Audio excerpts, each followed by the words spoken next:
Okay, I took that switch apart from my table saw just because I was curious, and I read when I looked at the replacement, I read that it was called a magnetic switch. No, baby, not right now, okay? I'll pick you up in a minute. So, what I think has happened, one of two things. This is a magnetic switch, and this thing is what makes contact between the inner and the outer rings. These springs right here on either side of that little paddle switch, right here and right here, those are what holds it off. And what happens is you press this off button and it raises this paddle up away from the magnetic attraction of this. Well, this is not magnetized. So my theory is, let me get this out of here.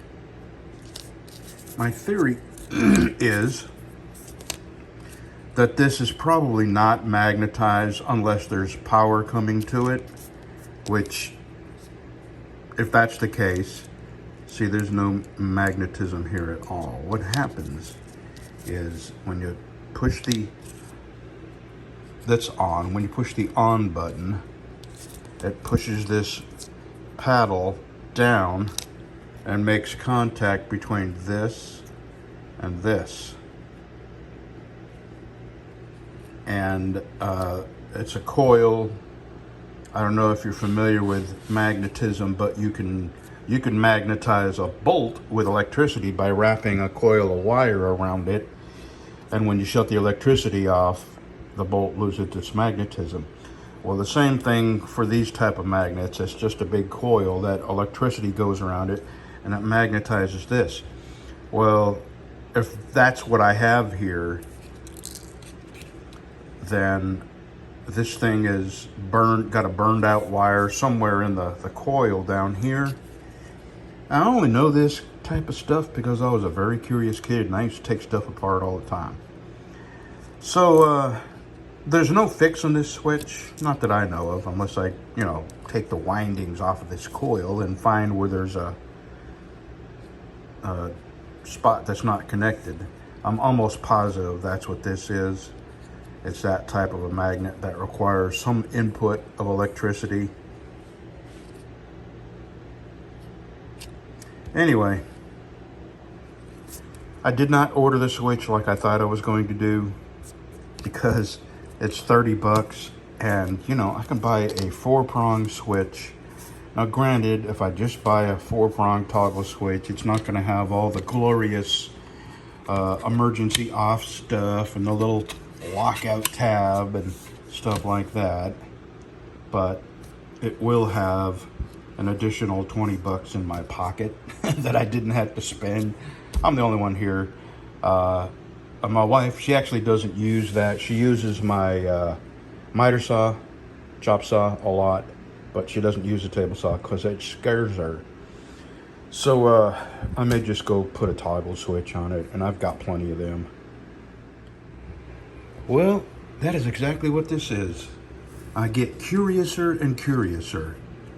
Yeah, this is a coil that is magnetized from the incoming power to the switch. And here are the two little wires. This slides down in there. And those wires make contact with those terminals. And that is where the power comes in from the cord. And then when you press the on button, it lowers this paddle, which makes contact because this becomes magnetized, and it makes contact with this, and I'm thinking this. And that makes the electricity go to these two, actually, these two. I would actually have to, yeah, that's how that works. Huh. Very interesting, very interesting. Let me see if I can get this back out of here. It's only interesting to me. I know most people are thinking I'm crazy for spending this much time on a switch, but if you know how stuff works, you know why it's broke. So let's push these terminals out of there.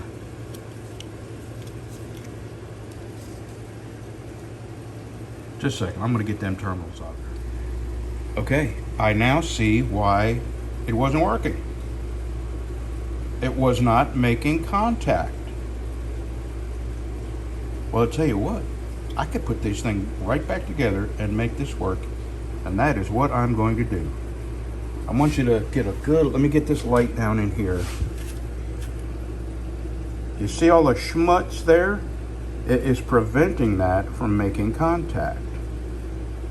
I'm gonna clean that out, put this switch back together, and see if it'll work. We'll be right back. Okay, this is completely apart. It had, where is it? I blew a whole bunch of crap out of here. All that dust was covering that terminal. So I got this all cleaned out. This goes in the middle like this.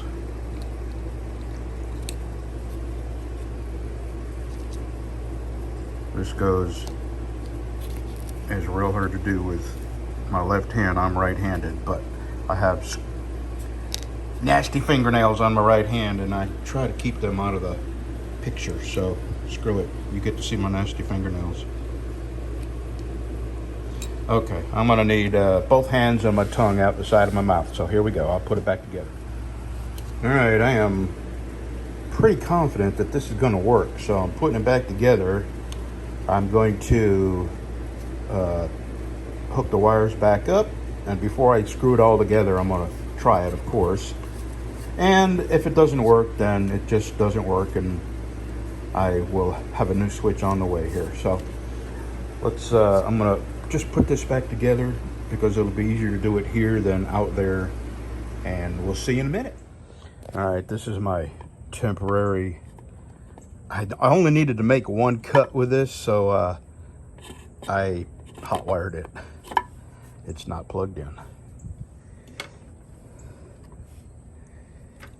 All right, let me get this plugged in, and we'll see you in just a second. All right, we are plugged in.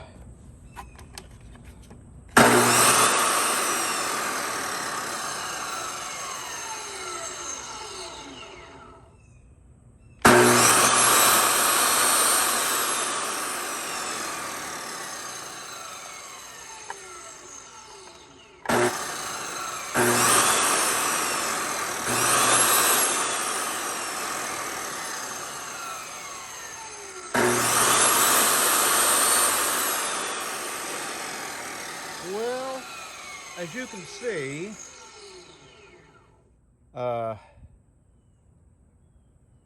it's, maybe I got it hooked up wrong. In on the bottom, so let me make sure I've got the wires. Okay, the top wires.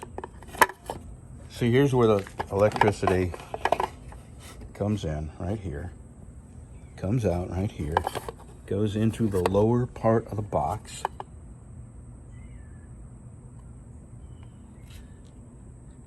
And then the upper goes to the motor.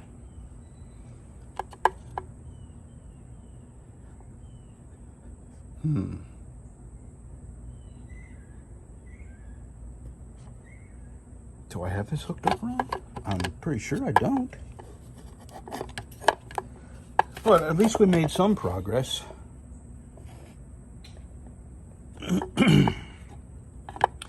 And I wish I knew what I was looking at here. This is not anything I understand. Which is, a lot of this is on the ham radio test. And I couldn't make heads or tails of that, which is why I failed the ham radio test. Let me think on this a minute. Well, I checked the E-replacement parts for the wiring diagram, and I have it wired right. So, because this, you're able to, it goes right here, and you're able to hit that with your knee, just in case you get all 10 of your fingers cut off and you can't hit it with your stumps. I went ahead and ordered the right part. So when I do get the right part, I'm gonna do a whole video just devoted to replacing the switch. So you'll see this now. But when I get the switch, I'm gonna do just a repair video, because there's only one repair video on this table saw, and it's one of them ifix.com, and their motivation is to sell you the part. It's actually not this model number. It's a slightly different switch with a different paddle. So I'm going to do a video on that, and who knows, maybe it'll help some people down the road. I'll put that model number in. So this seems like it's probably a common problem. I suspect what has happened is inside that coil, there's a wire that's broken and it's not being powered. You know what I mean? All right, this is what I came out here for, not to mess with that switch, but it was interesting. Now I know what they look like on the inside and how they work.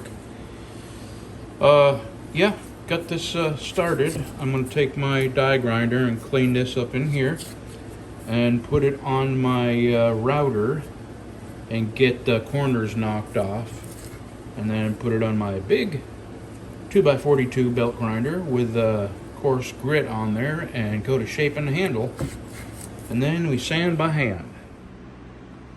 All right, we got the basic handle shaped on the router and on the belt grinder. Now the handwork starts, but I tell you, that is going to be one beautiful piece of wood there.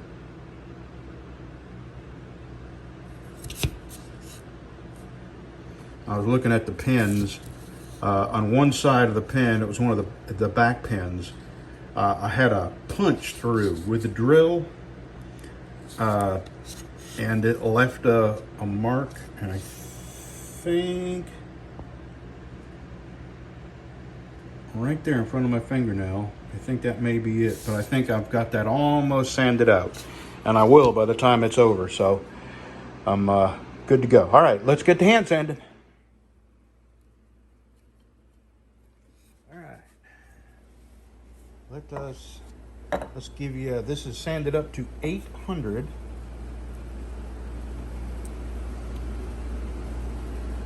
Now I'm gonna go put this on the buffer, and let me get some light on this here. Put this on the buffer.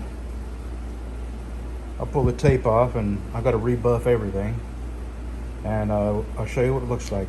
So the very next clip will be exactly right here under the same light, and all buffed and cleaned up and ready for its leather pants.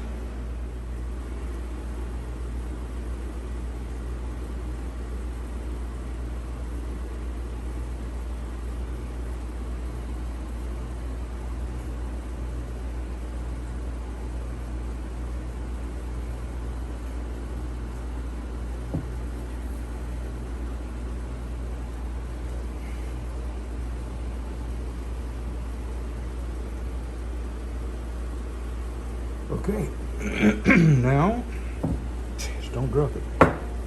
Now we got to make a sheath. I'm not 100% sure what I want to do with this. Every time I think I really want to be, part of that Lone Star Knife Makers Guild, I think, will it really bring me any more happiness about knife making? And the answer is not really. Not really. And do I need approval in order to be happy about my knife making? I don't. I make these knives because I enjoy making them. So I'm having some second thoughts. And it's not because I think they'll say no to my knives. I've seen knives that they have approved and accepted, and honestly, objectively, it's hard to be objective when they're your knives. but I can look at some of the knives that they have approved, and honestly, they're not as aesthetically complete as mine. I mean, you know, gaps and, you know, things that other knife makers would notice, and they approved. So the approval criteria is not really. Now, I did see examples of things that they wouldn't approve, and I'm way beyond those potential mistakes. So I think I'm just going to offer this for sale. I have another one for sale that I was not pushing. I offered it for sale once, but I stopped offering it for sale because I was thinking of hanging on to it, and that is the Swamp Rat. And but I think I'm going to offer this for sale. So while I'm in here and the air conditioner's on, I'm going to go ahead and put the edge on it now, and then shut the AC off and go into my leather shop, turn that AC on, and make a sheath. Alrighty, that was a good choice on that wood. Beautiful.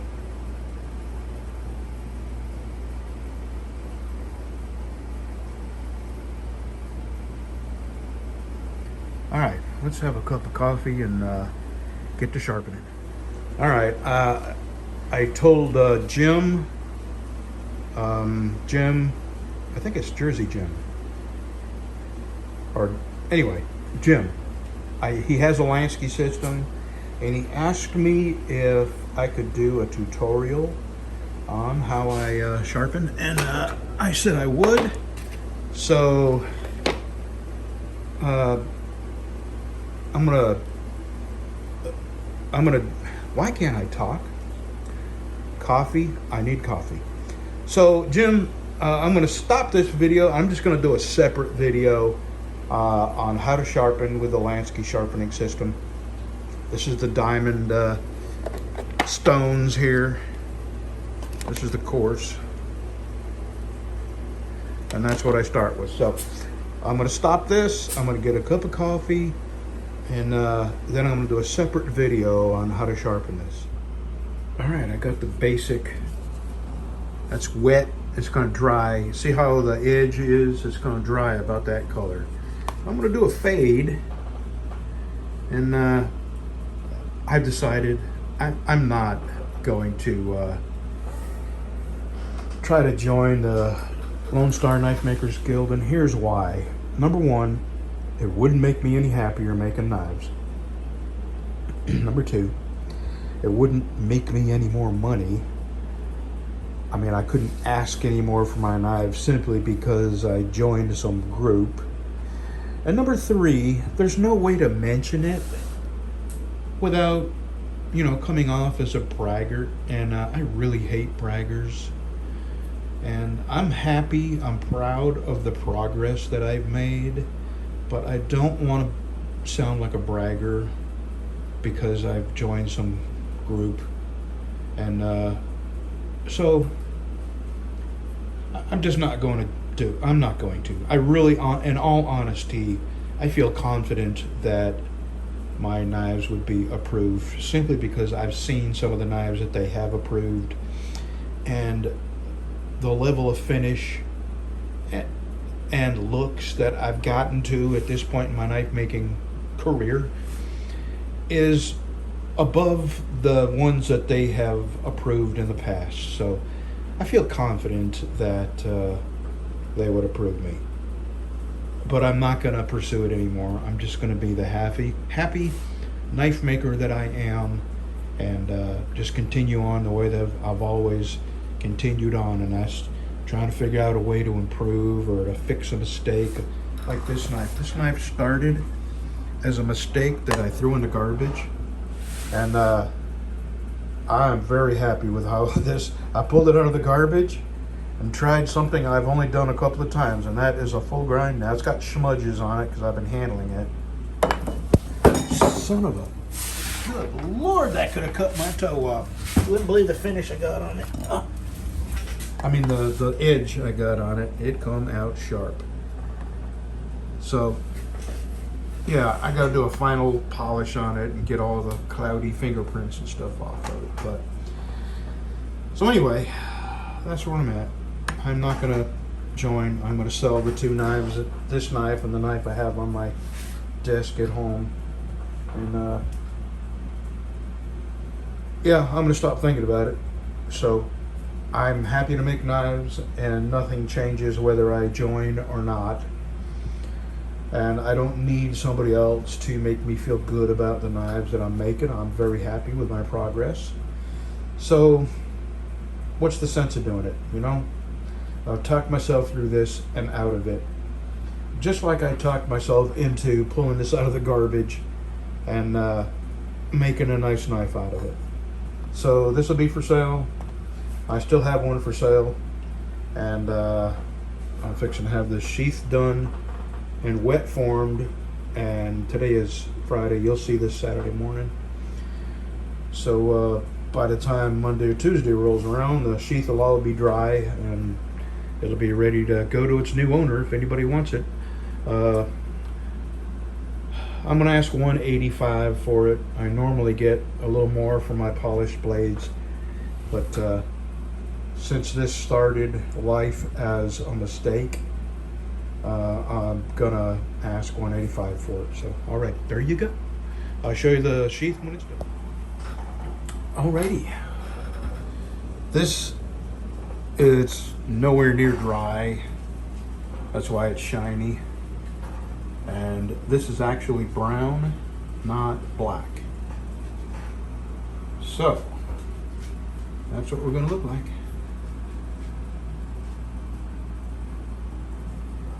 And I gotta dress the edge. We'll give this about an hour to dry. And then what I do is I take a dry cloth and buff this, and takes the shine off of it. And then I gotta wet it down. Put this in there. Almost done. A couple hours of work, and this will be ready to dry for the weekend.